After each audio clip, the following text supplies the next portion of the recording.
India गुरु अंग्रेजी अखबार। नमस्कार, मैं अमन कुमार त्रिपाठी, सम्मानित न्यायिक मंडल, शिक्षकगण, प्यारे साथी। आज के विषय के पक्ष में अर्थात हिंदी को भारत की राष्ट्रभाषा घोषित करना चाहिए, इस विषय पर मैं अपने विचार व्यक्त करना चाहता हूँ। महोदय, जिस देश की आजादी की लड़ाई मातृभाषा हिंदी के ओजस्वी विचारों से लड़ी गई हो,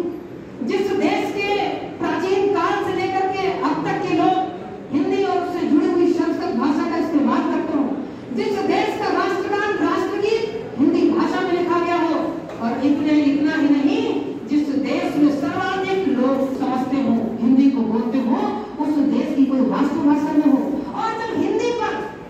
को विवाद का विषय बनाया जाता है, मेरा कहना है हिंदी विवाद का नहीं, हिंदी संवाद का विषय है।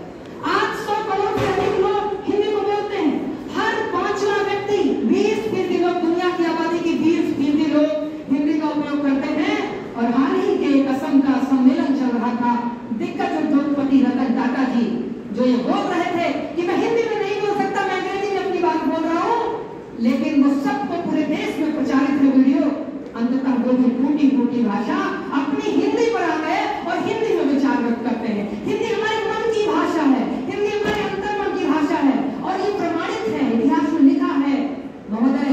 गैर हिंदी भाषी लोगों ने हिंदी की सबसे ज्यादा वकालत करी है। मैं बात करना चाहूंगा 1918-1945 की हिंदी साहित्य सम्मेलन की, जहां पर महात्मा गांधी जी ने हिंदी को राष्ट्रभाषा करने की वकालत करी थी। चाहे वो श्री राम गोपालाचार्य जी हो, चाहे वो दयानंद सरस्वती जी हो,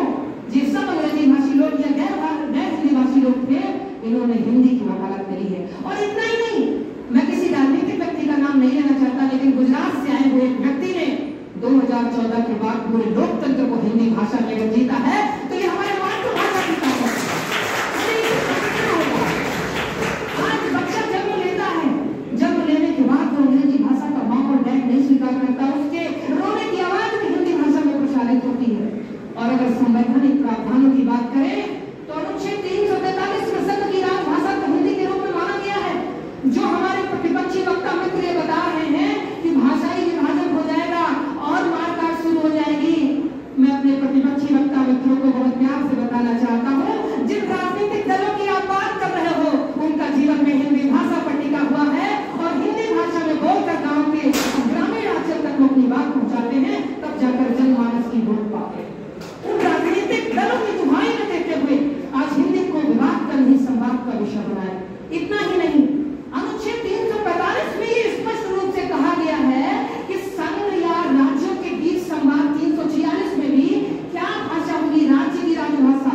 ये 2 राज्यों के बीच का मामला है। उसमें स्पष्ट रूप से लिखा हुआ है, आप किसी भी अपनी स्थानीय राज्य की भाषा को अपनी भाषा मान सकते हैं, और हिंदी भाषा को भी विधिगत के रूप में मान सकते हैं, लेकिन ये कहीं पर नहीं लिखा है कि हिंदी को राष्ट्रभाषा के रूप में स्वीकार नहीं किया जाना चाहिए। और महोदय, इतना ही नहीं, हम हिंदी को राष्ट्रभाषा घोषित करने की बात करते हैं, इसके साथ यह भी कहते हैं कि हम 8वीं अनुसूची में जिन 22 भाषाओं का हमने विश्लेषण किया है, हम सभी भाषाओं का सम्मान करते हैं। और मैं याद दिलाना चाहूंगा संविधान का अनुच्छेद 351, महोदय, संविधान का अनुच्छेद 351 ये कहता है हिंदी के विकास के लिए निवेश, और उसमें स्पष्ट रूप से लिखा है हिंदी के प्रोत्साहन के लिए, इसके विकास के लिए हम 22 भाषाओं को जो 8वीं अनुसूची में है, उनका सहयोग लेकर इसे सजा सकते हैं। समय से अपनी बात को कहते हुए 4 पंक्तियों से वाणी को विराम करूंगा कि हिंदी थी जो मन की बंद ताले खोल सकती थी, हिंदी थी जो मन के बंद ताले खोल सकती थी, हमारी आत्मा और ज्ञान का पथ बोल सकती थी, बनाकर राज की भाषा बड़ा अच्छा किया तुमने, बनाकर ताज की भाषा बड़ा गच्चा दिया तुमने, बड़ा गच्चा दिया तुमने।